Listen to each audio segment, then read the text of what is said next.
Hey guys, it's Melissa here from melissaoatman.com. Welcome to another episode of Awaken Your Inner Awesomeness, the weekly podcast devoted to all things spirituality and self-improvement. I am so excited you're here with me today because we have a very special guest. Today we have with us Miss Rosalia Quintana. She is a nurse practitioner and spiritual leader. She also hosts the podcast Quantum Alchemist Master podcast and has a book, Becoming Your Own Quantum Alchemist Master. She's here today to talk to us about near-death experiences and probably a few other spiritual things too. And I'm very excited to hear all about it. So thank you so much, Rosalia, for being here with us today. Thank you, Melissa, for inviting me. I appreciate it. My pleasure.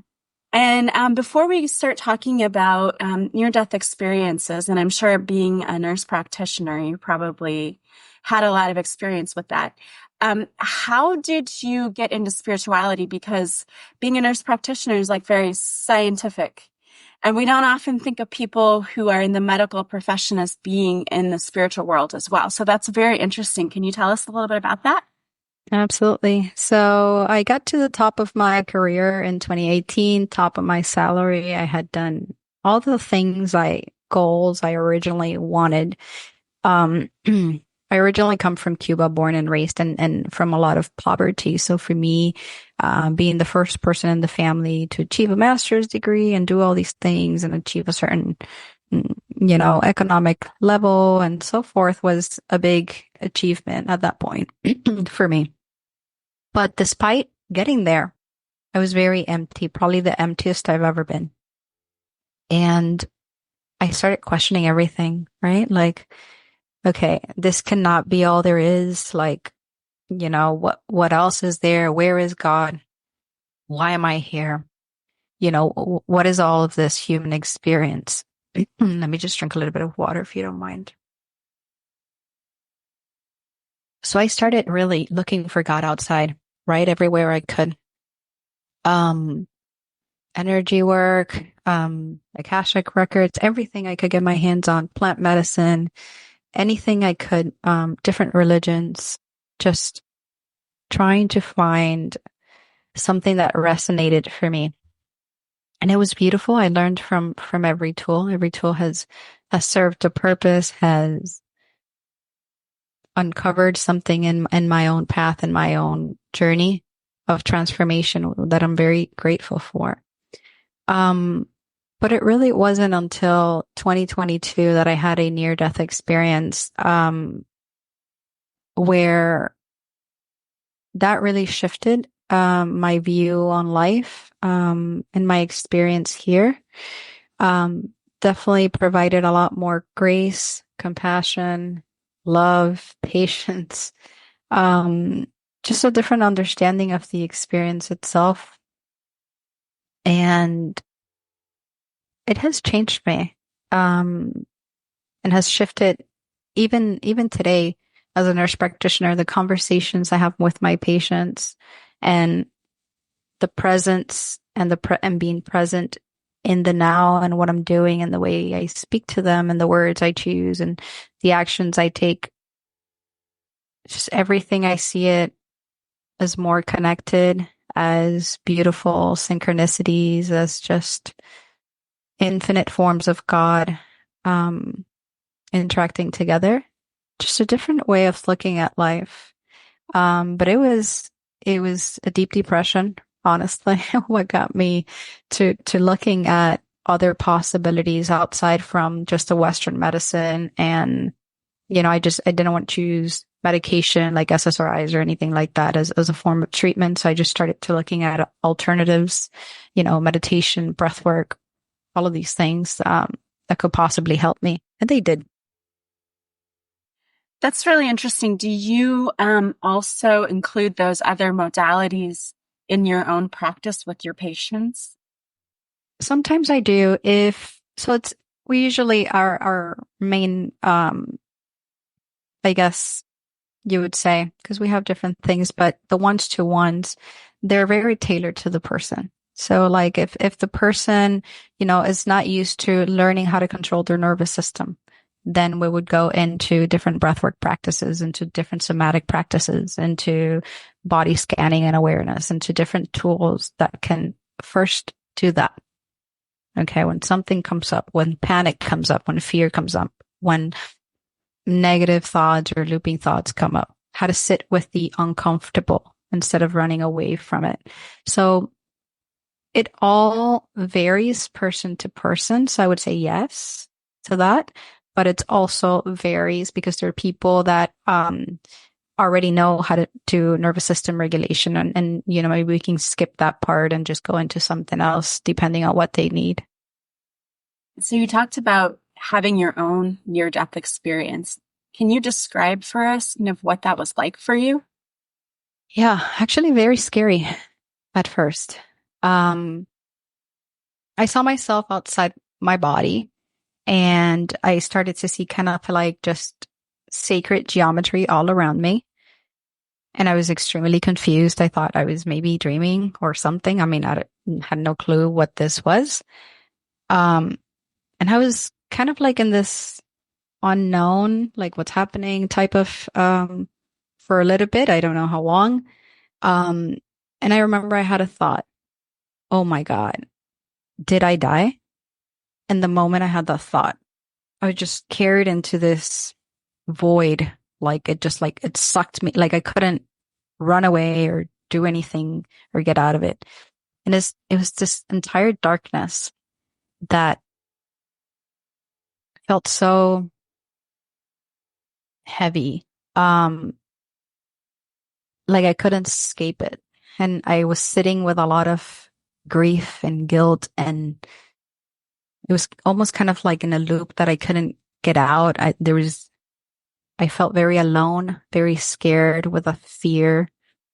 And at some point, um, I started praying for God to help me because I didn't want to be there. I was extremely scared.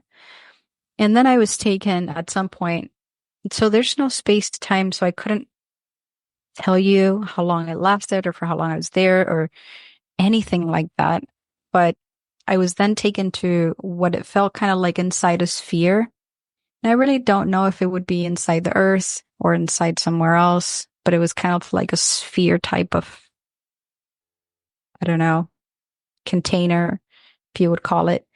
And then I remember being very angry at God. I remember that. And a form of God came forward. I always like to say a form of God because the way I see God is now it's just an infinite form in everyone and everything. But it came forward how I needed it at that moment for me, for my experience.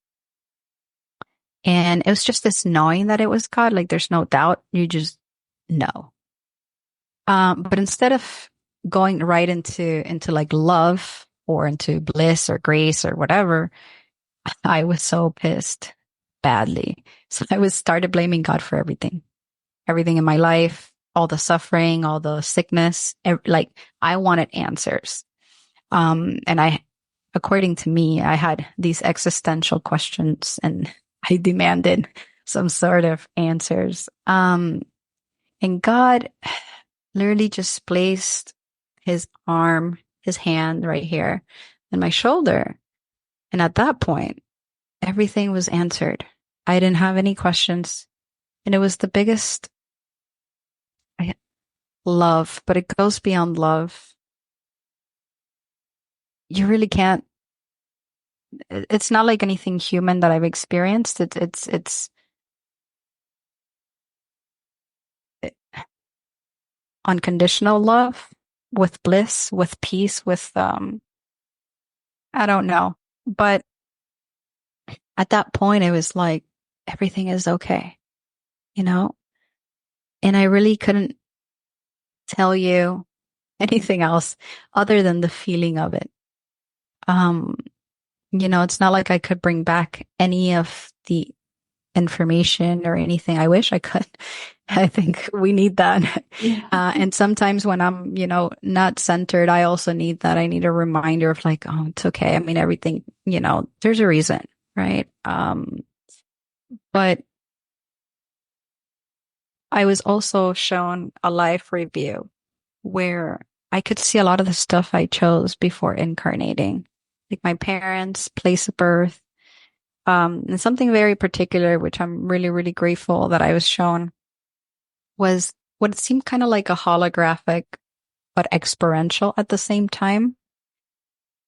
Hard to explain sometimes in words. In front of me, I could see like all these lives, and also it's hard for me because it seems like everything is happening at the same time instead of past, present, future type of stuff. So it just felt like I had been all of these people from different places and different, male, female, everything, every culture, every religion, every just like at the speed of light, but also experiential at the same time. Um, Almost like if I could just grasp the lesson of that lifetime, and I could see all the horrible things I had done in other lifetimes. And I was like, wow, I did that. Like, that's crazy. Like something I would have judged. Um, oh no, I would never do that. But I did. So that was very humbling for me.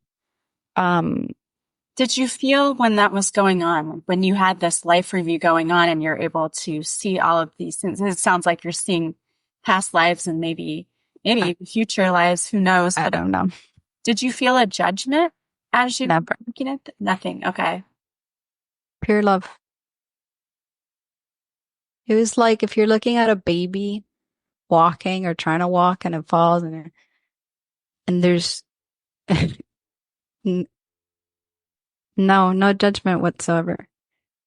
It just so much love and grace and patience and just like a deep understanding. I don't know. It's very difficult to find words to describe it. No judgment to sum it up at all. Um, but that was extremely difficult for me. The whole experience was difficult. Um, and I'm still kind of learning and integrating after all this time. And sometimes I revisit things and I look at it from a different angle or a different perspective or a deeper aspect of what happened.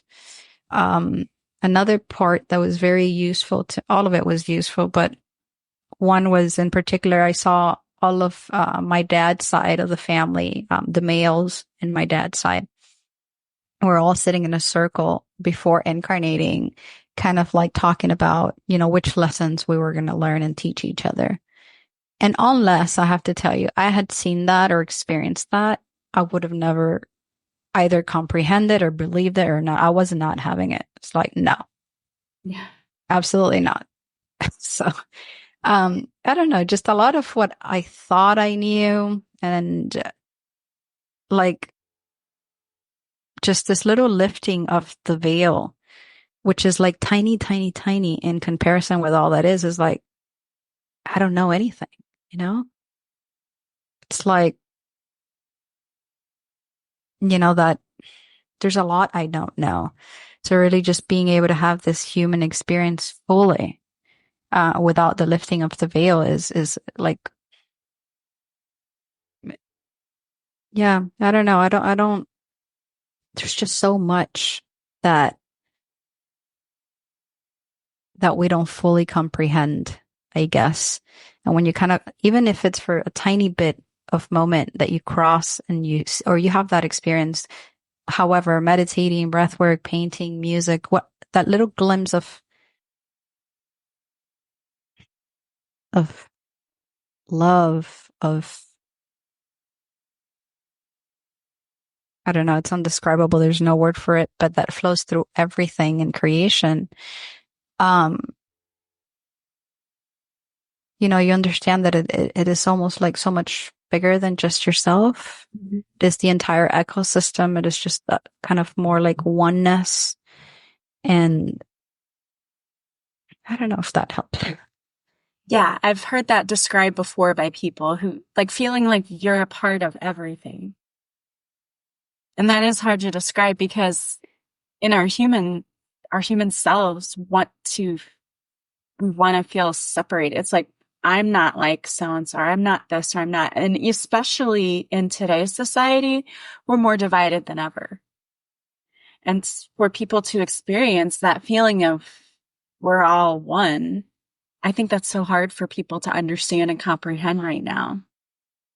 Yeah. And even after I came back from the experience, like I said, a lot of the things I relook at it and they click different every year that it passes. I was just talking to one of my teachers, Alan, and we were talking about how the click of oneness. And I was telling him about an experience I had with a client of mine that we were doing a session and I just paused for a moment. I was just staring into her eyes and I had this big aha of understanding. Oh my God, I'm helping myself. Like I'm not helping her. I'm helping myself. There was just this one moment of no separation between her experience and mine that it was just so clear, like as it's like, I don't know, you could just feel that oneness. But it's, I don't know, sometimes I feel like we use our mind too much to kind of comprehend so much of these things. And they're just moments of experiencing them that changes your perception. Mm-hmm. And when you had this experience, were you given a choice that because some people say when they have a near-death experience that they're given a choice that they can choose to stay there or go back. Were you told anything like that, or you just No choice. No choice. Found myself back. No choice. I have never been asked that, and I even wonder what I would have chosen. Now that you mentioned that, it's hard no, I was not given a choice. Or maybe I was and I don't remember. Yeah. That could be. Yeah. I would think that would be a really difficult choice because feeling all of that love and the unconditional love, we just don't feel that here on earth. So to feel that, it would be difficult to say, no, I'm going to go back to this place that's really difficult and hard and full of fear. I can't imagine. Yeah. I mean, I think sometimes when we have big reasons to come back, like kids, your partner, your mom, I don't know, those are heavy things to think about because you're also like, well, do I want to leave them kind of like to undergo this hard journey on their own, or do I kind of want to be there to support in whichever way I can? I don't know.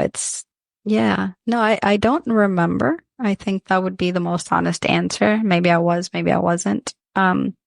I also believe maybe there's stuff that I can't recall or bring back, maybe that happened and I don't fully have the full picture. Still. Yeah. So I think maybe just what's necessary. And did you, when you came back, because this is another thing that I've heard people talk about, that they felt almost a depression because coming back from one experience and then back into your body is such an adjustment. Did you have any experiences with that once you were back in your body? Thank you for asking that. So yeah, it's not all rainbows and sunshines for me. That's a good question. So when I came back, first of all, I didn't even know what had happened to me. So I reached out to, all of the people that I thought could help me understand what had happened. So I reached out to psychologists, psychiatrists, shamans, medicine women, Akashic record teachers, everybody. Like, okay, wait a moment. Like, okay, I just went through this and I am having a very hard time my mind is having a hard time trying to comprehend what even happened. So and from there, I started to begin to understand that might have been a near-death experience and that this happens and the life review and these things. And I'm like, okay, I started to kind of feel a little bit more like, okay, I'm not completely crazy. Like, okay, this happens to other people too. And this, because before I was not a big researcher about near death. Like what? I had no real reason to even, and I don't know. I didn't really even ask myself about death in the first place. I thought it was just a normal, I didn't ask anything else. I didn't ask myself any questions about life, like, period. It was almost like I was just an autopilot. Like, I don't know. Um, but yes, I definitely reached out to everybody that I could to try to get some sort of understanding. I did tons of therapy. Just to kind of like, okay, try to integrate this stuff. Cause it was a lot for me. I just imagine like, I don't know. I can't even imagine, you just don't have any idea. And all of a sudden, all of this stuff happens and you're like, wait, what? Yeah. Like, what just happened? Um, yeah. So I'm just grateful for I had a lot of support. A lot of people supported me. They sat with me. We did tons of sessions and um, we were able to kind of go back to the experience and dive into and kind of break it down and do it all of introspection and journaling and sitting with it and a lot of work. And I'm still doing integration still. Like, I just feel like there's so much to integrate with what happened. Um, and I don't know, it's just this understanding that just love, more compassion, help one another, respect one another, um, and just the understanding of that interconnectedness at a deeper level, like, um, not what we have been conditioned to believe, um, the nationality, the gender, the political parties, all the separation. Um, yeah, a little bit of that. And how did that shape your, like, who you are in your career after you've had this? Because you have done a lot since then with spirituality. How did that have an effect on you? Yeah, thank you for asking that. So I think some of the first things were, immediately impacted my relationship with my immediate family, with my partner, with my children. Um, Almost like if I was a different person. I don't know. It's hard to explain it. It's like if I had a new pair of glasses and it was just every interaction, I looked at it with more detail. But like I slowed down my life, kind of like in slow motion. Like now I would sit with my patients and I would literally fully be there with my patient and try to really listen and allow if any messages wanted to come through me for that person and see how that my words and my actions were affecting other people and how kind of the feeling that God, universe, source had me right where I needed to be for me and for that other person. So it was not just immediately jumping into spirituality or social media or sales or books, or I didn't even think of writing a book. So it was, it all has been beautiful synchronicities, and nudges and things that have led me to do these things. Um, So for my first book is a multi-author book. And Sandra is a friend of mine. She's a publisher or part of belong to a group of friends. And then and she had, for a while, I was seeing that she had done a lot of publishing and stuff, but, and then she tells me, I'm doing a multi-author book, obviously is more affordable and stuff like that. And I'm like, well, why not? And nothing was written. I had not written a single word, nothing. And then we sat together in a container. I don't remember if it was like for 12 weeks or something. Then we each had X amount of words to write and to turn it in and stuff like that. And that's how I first started writing. And then I'm like, well, maybe there's more to share, and then I wrote one. And then I'm like, okay. And then from there, so and a lot of the stuff I do, like the zebra method, all that was downloaded to me while I was sleeping. And I try to get up and record and write as much as I could from what came. I'm like, okay, I got it. Like, and just trying to share more from the heart, from the intuition, from a different place. For a long time, I was really operating from my masculine a lot of the time. So now, like, I started painting, and my creative process has changed, and the way I birth creations, whatever I create, it's from a place of connection to my soul, to source, to love, from a different place. Um, and I know it's going to get to the person that it needs to get to, versus trying to push something or sell something or make it structured and funneled. And I don't know. It's just changed everything about me, about the way I operate and everything. It's just like a lot of trusting in the process more. Yeah. So, after having had this experience, would you say that you are now okay with the idea of dying and death, and that it's no longer, I know you said before you didn't really think about it, but for anybody who's out there maybe is afraid or scared of that whole process, has that given you more insight and allowed you to calm your fears that maybe you had around the death and dying experience? So I would say that it has, but I will also follow by saying that if I were to come to, I don't know, a detriment in my health, it would still be extremely scary. So I don't think that just because of that, I would kind of lose that fear. I guess ultimately underneath it at a higher level, I'm like, I'll be okay, but I think I would still be extremely scared. When you're given a diagnosis, you don't know how long you have with your loved one. That is just, I mean, yeah, I don't think it's a magic pill. I don't think you're cured from all the human experience or emotions, or you're just like, I don't know, somewhere in a cloud all day. Like that's far from my experience. I'm not exempt from anything at all.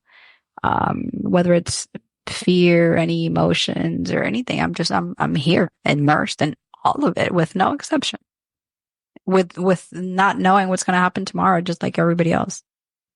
Just like, am I even going to wake up tomorrow? So I guess, the two part would be my human self would be extremely scared. And, I'm sure my soul is like, that's just part of the process. Another death and rebirth, whatever, kind of like, I guess I would split it into those two options. What's the biggest thing that you have learned personally since being on this journey and doing all the work that you've done? Is there something that you've taken away that you think maybe would help everybody out there listening? Okay. I'll say something that I feel that will help everybody. And then I'll say what first came to my mind when you asked me that. Okay. So, I would say something that has helped me would be to try, to transfer all your senses to the heart. So seeing from the heart, hearing from the heart, instead of where you normally have your senses, try to transfer them and do everything from the heart. Um, that I feel maybe if, I don't know, if it just resonates, you'll know what I'm saying. Um, and the first thing that came to my mind is that I don't know anything. That's what I've learned in this little tiny perception of human consciousness, this little piece. I don't know anything. I don't have any answers. I don't know anything. So I'm just kind of like a child waking up every day and learning what that experience has for me today. Um, yeah, that would be the honest answer to that. Yeah. Thank you for sharing your experience and for sharing that. Tell us a little bit more about how do you work with people personally? And I know you have a podcast, so if you could tell us a little bit about that too. Sure. So our podcast, Quantum Alchemist Master, you can find it on all platforms, pretty much just invites people to talk about their hero's journey, and anything else they feel called to talk about. We all have been through challenges, hurdles, overcome stuff in our life, and we're all students and teachers. We can all learn from our conversations. And I wanted to create a space where we can come together without judging the other person's view of anything, of God, of politics, of self, of another, whatever. It's okay. Can we get past that as a human race? And just really nourish and nurture collaboration and unity in anything you're doing. Just ask yourself, is it bringing us closer together, or is it creating more separation? Is it bringing us closer to love or closer to fear?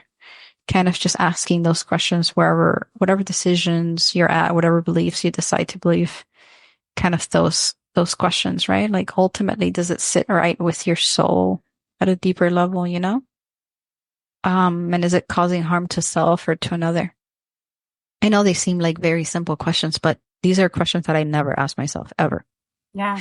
I was just operating on A, B, C. Like I was never even questioning anything at all. So it has helped me a lot to question stuff, to use my discernment in a different way, to go within for answers. Like I would have never gone within before for anything. Like, okay, should I do this? Oh, wait, let me sit with myself and meditate and see if I should do. Like, these are things I would have never done before. So. Perfect. And do you offer sessions with clients or courses or anything like that for people? Mm-hmm. So starting in January, we have a free somatic alchemy journey that people can join. You can kind of see a little bit of what we offer. We do have one-to-one sessions, which is in the Zebra method. Pretty much what we do is we teach you how to work and open your Akashic records and access that and kind of go within for whatever you want to work on. And it's a very interesting experience because I get to learn from your soul, from your information, from your guides, from you. I get to learn from you.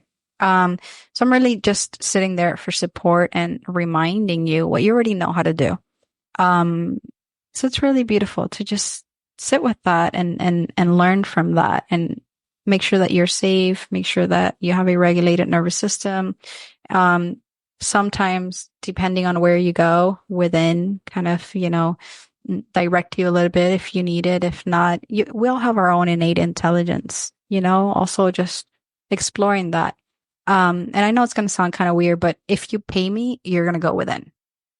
You know what I mean? Like it's kind of like, okay, now I paid her. Now I have to do it. So kind of like, otherwise sometimes people find hard to kind of sit by themselves and go within or go deeper.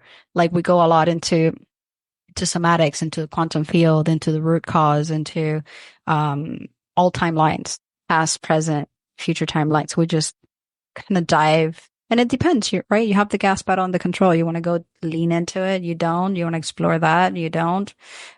So really creating autonomy in regards to your own personal journey. And then you get to keep that for life, and we become really good friends, and really cool stuff happens after that. So yeah. That's cool. I love that. Well, I want to thank you for, being open and honest and sharing your journey with us and, what it was like for you to go through a near-death experience and what you've learned from it. If anyone is out there listening and they're interested in maybe joining your free class in January or just want to follow you, what's the best way for them to do that?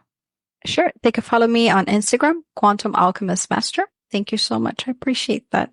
Yes. Well, thank you so much for being here. Again, I just can't say enough how important I think this work is and really appreciate all of the people who have stepped up and have stepped forward to be light workers and to do this because it's not easy for sure. I know that. So thank you so much. And thank you again for being here with us today. Thank you so much, Melissa. I appreciate it. Thank you for having me. Thank you. And thank all of you for being here with us today. I sincerely appreciate each and every one of you. If you like this podcast, please subscribe. Please leave a positive review from wherever you're listening. And of course, the greatest compliment you can pay me is to recommend this podcast to somebody who you might think enjoy it. I want to thank you again. I hope you guys have an amazing week. I am sending you so much love and light, and I will talk to you soon. Bye, guys.